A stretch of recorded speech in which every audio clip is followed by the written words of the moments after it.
When I started writing this speech, I started with three people: Leo Tolstoy, Mahatma Gandhi, and Martin Luther King. Yeah.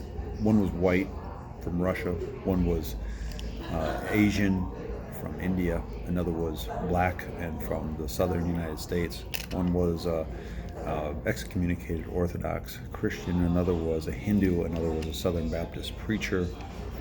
They came from all parts of the world from different times, from horse and buggy time to space travel. These people were very different, and yet there was one theme that ran throughout all of their work, and that was nonviolence. I've always thought nonviolence was kind of a weird topic to be such a big deal because, like, I don't go around punching people in the face very often. I just don't do it. So, like, how is this relevant? How is this such a big deal?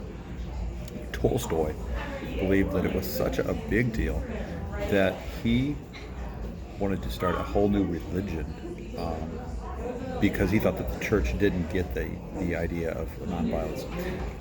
It became clear to me when I came across the writings of Coretta Scott King. One of the things she said blew me away. She wrote, "Violence isn't about just bullets and guns. Violence is when people have to work 3 jobs to survive and still don't have health care. Violence is when you have to choose between food or insulin. Violence is when you live in a car and have to take sink baths in public restrooms. Violence is a third world shack at the bottom of Prospect Hill. Violence is a man's skin condition that I saw at the soup kitchen tonight. He's not going to get that taken care of. Violence is a 2-year-old who had so many clothes on she couldn't even bend over, and she was in a grocery cart with a homeless mom. Violence is a haggard single mom who has no idea how she's going to make the next bill, pay the next bill. Violence is a country who can find enough money to pay for nuclear weapons that can almost wipe life off the planet itself, and yet can't find the money to have health care for its citizens." Then Coretta Scott King said something about nonviolence that really hit home. And she said this: "An apathetic attitude that refuses to address these forms of violence is also a form of violence." The nonviolence Martin Luther King talked about was much more than I realized. So being nonviolent is a tradition. It extends from Jesus to St. Francis to Tolstoy, Dorothy Day, Dietrich Bonhoeffer, Gandhi, Martin Luther King. Is really a paradigm on how to intentionally live a life that advocates for the well-being of others as well as for other species. It's not, "I don't punch people in the face," or "I'm against war." That's not the nonviolence we're talking about. Being about the nonviolence in the tradition of Mahatma Gandhi or Martin Luther King is about looking at the structures of society and using our connections, skills, resources, time, energy to change whatever it is that hurts people or other species. In the story of the Good Samaritan, Jesus doesn't say violence doesn't happen. The guy on the road got beat and robbed. There's most definitely violence in the world. Ask anyone who went to the soup kitchen the other night. There is violence. We live in a world with all kinds of violence, stretching from physical, mental, emotional, spiritual, sexual, economic, and ecological. But Jesus comes along with a different twist on violence. For the millions of years, our species practiced violence because it had to a very narrow definition of tribe. Hey, those people over there are not in our tribe, even though we don't really know them. They're probably just a bunch of godless carnivores. Not carnivores. Therefore, our God-ordained act of killing them will actually do the world a favor. Cannibals. They're a bunch of cannibals. Even though there's no documented cases of that. But anyway, we tend to say, hey, those guys in the tribe, they're bad. By doing this, Jesus effectively pulls the plug on tribal-based violence. To him, the tribe includes everyone on the planet. I mean, one of the central tenets of Christianity is that Jesus lived and died for everyone. And so now, what do you do, and how do you justify killing other people who, if they're in your own tribe? Well, We have still purged. We still haven't purged a million years worth of tribalness in us. We still find ways to do small tribe, but now, if we subscribe to the teachings of Jesus, we have to expand our definite understanding of tribe. Jesus had a central message: love your neighbor as yourself. And here's the kicker: his definition of neighbor was everyone. And so the story of the Good Samaritan is really about how do we respond to injustice when it happens to our neighbor. We live in a time when we define our success as the ones who can zip along the road to Jericho without being the guy who is lying alongside the road. We're doing okay as long as we're not that guy. But Jesus, Tolstoy, Gandhi, and Martin Luther King had other ideas about success on the road to Jericho. Their hero, the hero to them, is the foreigner who cares for someone outside his own tribe. The hero is not the guy who doesn't have problems. It's the one who takes on the problems that aren't his. Also, if we live in a world, if everyone in this world is in our tribe and is our neighbor, we have some work to do. Because I believe we're living through something that will be talked about 50 to maybe 100 years from now. They'll say, how do these people who just stand by and let the government separate children from their parents, will they be judged like the people who lived near the concentration camps in Nazi Germany, who saw people coming in trains and not leaving, and also saw smoke coming out of the smokestacks? If we travel along the road to Jericho this morning and make stops in India, Memphis, and 4600 Hamilton Boulevard, we find the challenging and radical idea of nonviolence that runs counter to the orbit of this cultural universe. It is as if the whole cultural universe pivots around the ego and a narrow definition of tribe. And here there are three different people from very different parts of the world, from different time periods, who run counter to this cultural axis. Their turn away from empty egocentric existence, their redefinition of who is in the tribe, and the transformation of society through nonviolent acts of love, kindness, offer us a path forward for our time and place in history.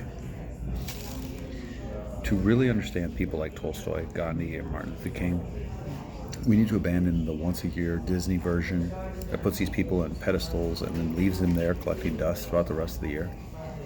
So today is not some let's get around the campfire, roast some marshmallows, and sing Kumbaya while we hold hands. That's not what Martin Luther King was about. Truth is, Martin Luther King and Gandhi were considered criminals by the government. They had been in jail. They were literally spat on. They were agitators, rebel rousers. They were all about civil disobedience. They died martyrs. It should be uncomfortable, if not dangerous, to talk about and follow in the footsteps of Gandhi and Martin Luther King Jr. Why? Because their stories invite us to challenge the systems of oppression in our day. As Dr. William J. Barber II says, to really follow in the footsteps of Martin Luther King entails a call to civil disobedience. It is to confront racism, poverty, and war. And I believe Gandhi called it radical non-compliance. It is not some cute Disney World movie where everybody loves everybody in a utopian party of bliss. Rather, it is the kind of love that dares to tell the truth about injustice. And if we're not going to deal with that part of Dr. King, Dr. Barber tells us, then we need to leave him alone. Dr. Barber says it's not enough to celebrate Martin Luther King or talk about what a great speaker he was by saying, well, he just wanted everyone to get along. No, he didn't. He wanted people to change. Barber adds, we love to honor the prophets after they're dead. We tend to think that the prophets only lived long ago. They wore robes and had long beards and Old Testament names like Jeremiah and Ezekiel. We tend to think that the old prophets that only lived long ago, but they're actually living among us. One of them is a 16-year-old girl, Greta Thunberg, and I believe she's the voice of the planet. And I'm not saying we should rewrite the Bible and create a book called Greta in the New Testament. I'm saying that the long lineage of prophets stretches from Amos to Micah to Greta to Dr. William J. Barber II today. But the irony of our beloved prophets is that they're downright disturbing. I could see myself wanting to meet Greta and shower praise on her for her work on the climate change. And what would she say? Well, she'd say, "Why are you driving a big old Chevy truck?" And then I would probably have to be quiet. Nevertheless, there are still prophets out there. What is the UCC motto? God is still speaking. Today, I want to talk about two more modern prophets, Mahatma Gandhi and Martin Luther King, because they give us direction in a time when our country is morally lost. The path forward for our faith community may not include flashy websites or color-printed brochures with an aim of growing numbers. Instead, it may need to stay focused on walking down the road to Jericho, where we find the Good Samaritan helping someone of another race and religion. The path forward may entail the road Gandhi walked barefoot on shards of glass and human excrement in order to bring peace between Republicans and Democrats, Hindus and Muslims. The path forward toward a state of moral renewal in this country may mean a daily march across the Edmund Pettus Bridge with Martin Luther King, not for our own growth in numbers, but for the growth and well-being of our community. The road to Jericho first involves acknowledging that there's actually something broken and there is a wounded man alongside the road.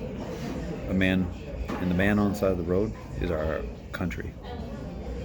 We don't walk on this path without acknowledging that there's something wrong.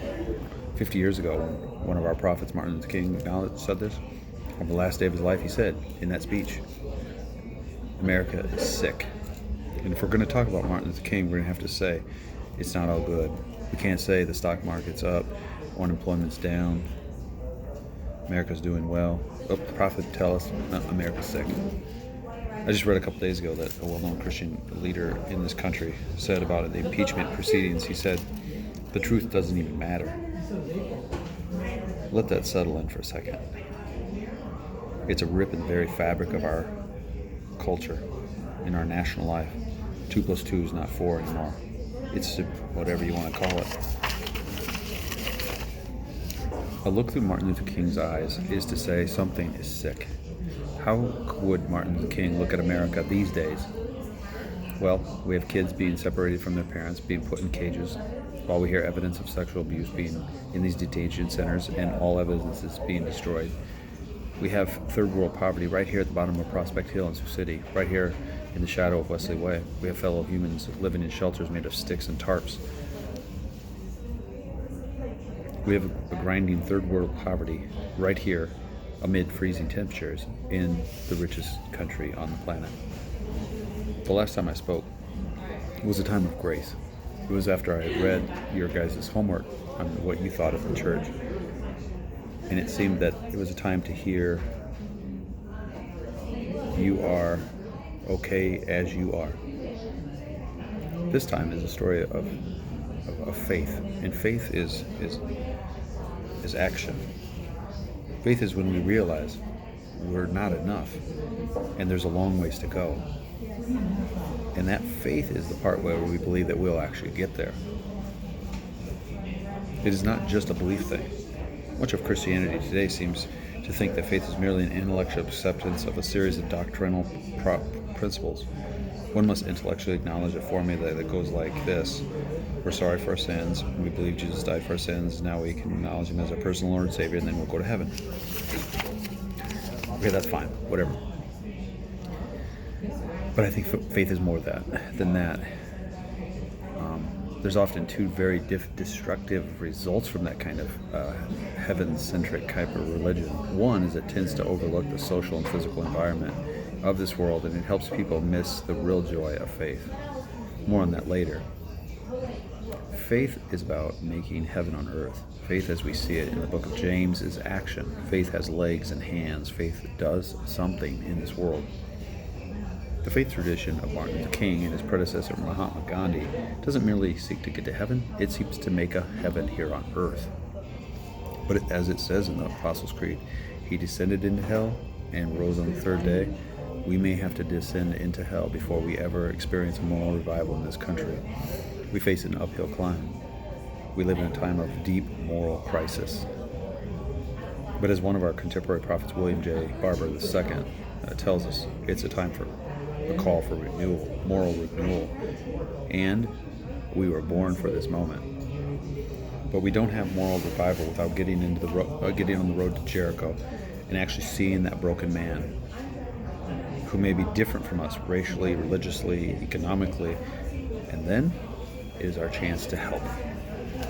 The story of Martin Luther King could start on June 7th, 1893, when a skinny Indian lawyer was kicked off a first-class train in South Africa for being a person of color. His name was Gandhi. And how does this have anything to do with Martin Luther King? Well, here's a picture of Martin Luther King on the cover of his autobiography, which I don't have with me right now. Gandhi isn't accidentally on the cover of Martin Luther King's autobiography. It is there for a purpose. The moment that Mahatma Gandhi got kicked off that train in South Africa became a pivotal moment in his life. Gandhi was actually grateful for the experience because it said it taught him what injustice feels like. He probably wouldn't have been an effective leader in South Africa or in India had he not truly felt what it was like. He spent 21 years fighting the South African government to get an Indian Rights Act passed. And when he won that, after 21 hard-fought years in South Africa, instead of gloating over the victory, he called a day of mourning to self-reflect on all the loss and all the sacrifice that it took to take on the British Empire. Gandhi's fight against the world of injustices started at a very early age when he was known to pat a very untouchable person in his neighborhood on his way home from school. He'd give him a pat on the back, and his mother told him, "You do not touch that person," because of the caste system and all of this and that. But deep down, Gandhi knew at a very early age that there was something profoundly wrong with that, about not touching that man, and he would give him a pat on the back, and he disobeyed his mom. And so civil disobedience from him, it started at a very early age. In Gandhi, we see that there's really two tracks of faith. And on one track, we're running on spiritual fumes. We're hurrying, we're rushing, we're going through the motions, living by averages based on rote memory and the conglomerations of past things. The omnipresent benevolence of the kingdom of God is but a blur that we miss on our mad rush to I don't know where. Then along comes a guy like Gandhi, who is on that second track of faith, who accomplishes more than most of us could even imagine. Yet he doesn't do it in a mad rush. He does it in a saunter. He can maintain his clarity that doesn't miss the spirit of benevolence all around him because, as a pattern with everyone we studied in the Admiration series, he doesn't start his day with how can he change the world? Instead, he starts from a place that asks himself, how can I change myself? Gandhi knew that the things that he disliked in others, whether the British Empire or the Muslims, were the things he had inside of himself. And Gandhi shows us that perhaps the same narcissistic ego that we can't stand in Trump also resides in us to some degree. The second track of faith is getting to that level of honesty. The first track of faith resorts to speaking out, complaining about the change we want to see. But the second track that Gandhi was on says, become the change you want to see. And just when it would seem that Gandhi was some sort of Robin Hood who would hate the rich, he actually befriended the rich.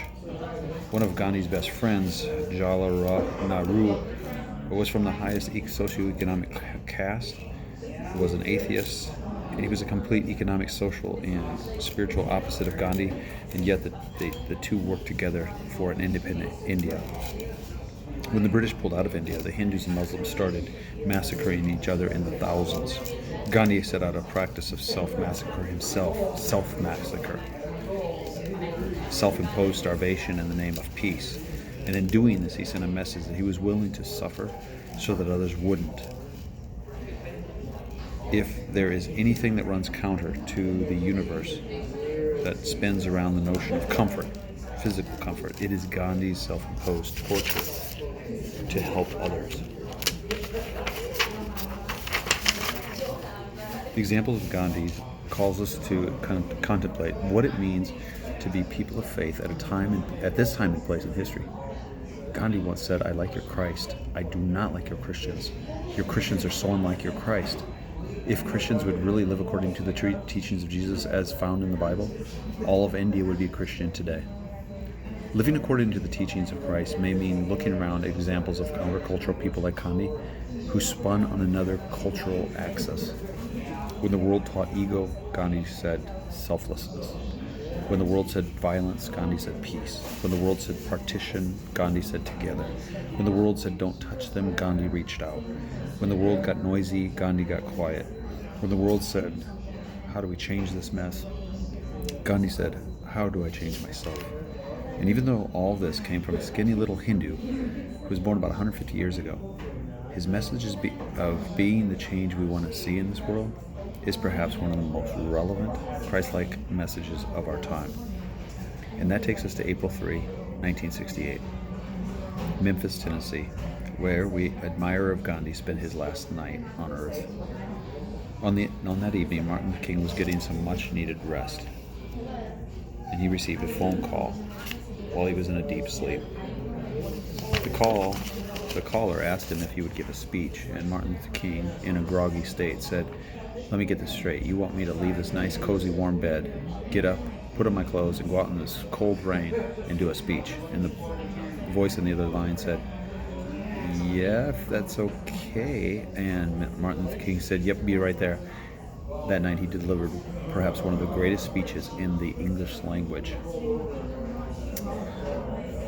And, many people will say how they would die for a cause, but very few people will get out of bed for a cause. And he did that, and the former. On the last night, he gives this speech. It starts with gratitude his gratitude was not built on the absence of suffering. His gratitude was based on, I'm thankful. It wasn't based on, I'm so thankful my life isn't as bad as theirs. His gratitude was based on hardship gratitude, that thankfulness for struggle, for difficulty, for getting kicked off of trains and such. Martin Luther King wasn't an Ivy Tower preacher. He saw jail cells. They even sang the gospel and had his jailers look on and say, and they knew that they were on the wrong side of history. He said one time being spit in his face, a woman spat in his face, and he said, ma'am, you're much too pretty to do something so unbecoming. She later came back and begged for forgiveness from him. And that is the power of Martin Luther King's nonviolence. He changed her heart. So he has seen the bottom, the darkest places in the American soul. And of it he has said, only when it's dark enough can we see the stars. I'm not sure how much darker it can get or where the stars are, but perhaps that glimpse of the promised land that he saw from the mountaintop entailed that dangerous curvy road to Jericho, where we are called to become the Good Samaritan, whose definition of neighbor includes everyone: gay, straight, tattoo, no tattoos, purple hair, blonde hair, brown skin, black skinned, white skin, poor, rich, Trump supporter, Trump hater, prisoner, law-abiding taxpayer, Muslim, Catholic, atheist, apple guy, android guy, illegal immigrant, fourth generation born, native born, mammal, reptile, oak tree, eastern cedar, bald eagle, black-capped chickadee, all neighbors living in one giant neighborhood called the planet Earth. Perhaps we don't see glimmers of the promised land until we learn how to get out of our comfy, warm beds, and I'm talking about me, and venture out into that cold rain for the good of people we don't even know. That's the spirit of Martin Luther King. And perhaps we'll never reach that promised land until we stop asking, if I help them, what'll happen to me? That's because the mountaintop of human existence is not about self-preservation. Martin Luther King showed us what it looks like from the top of the mountain. The view looking out on the promised land starts with the question, if I don't help them, what'll happen to them? Usually with people like Martin Luther King or Gandhi, we just say, geesh, they're so far up there. I don't know if I can actually get out of bed like that. I don't know if I can actually starve myself like that for other people. And so we just leave them on pedestals and say, wow's not good enough anymore. We have kids in cages these days. Here's my final thought. We tend to leave out the joy part on the road to Jericho. Gandhi fasting for a cause and Martin Luther King dragging himself out of bed may seem like too much. But in that is the joy of faith. Do you see the promised land in those two? Have you ever caught a glimpse of the promised land and that content little smile that Gandhi had in the face of turmoil? Have you ever heard the sound of promise in the voice of Martin Luther King, and that passion to make a difference, that gratitude for hardship that he had, and that deep inner satisfaction that said, I did everything I could, and no gunman can ever take that from me, for my eyes have seen the glory. What the culture that spirals around ego and small sense of tribe didn't tell us is that true joy in life is not about getting what we want. Sean Aker writes that in the book, The Happiness Advantage, that the ancient definition of happiness and joy is the act of striving to reach our potential. The struggle to become the people God has called us to become, which we know is to be like the Good Samaritan, is calling us to enter into a joy-filled and deeply meaningful life. If the culture tells us it's self-fulfillment and getting ahead, Jesus tells us it's about the self-fulfillment of getting behind and helping those who are lying on the side of the road to Jericho. If the culture tells us it's about keeping others out of the tribe because of reasons X, Y, and Z, Jesus calls us to transcend tribe by walking down the road to Jericho that accepts people for no other reason than they just exist. As the cultural universe spirals around self, small tribe, it misses the promised land that Martin Luther King saw on the edge of his death. The glory of Martin Luther King saw that night was the fullness of life when it is lived for others. When the tribe includes everyone, and we ask not, what will happen to me if I help, but what will happen to them if I don't help? And in that question is one of life's greatest joys. Maybe this is the promised land that Martin Luther King was talking about in the last words of his speech. Perhaps the promised land is being the Good Samaritan on the road to Jericho, who has a Jesus-sized definition of tribe. Maybe the promised land is when we seek to minimize ego and become the change we want to see. The promised land is not only about the land of hither and yon.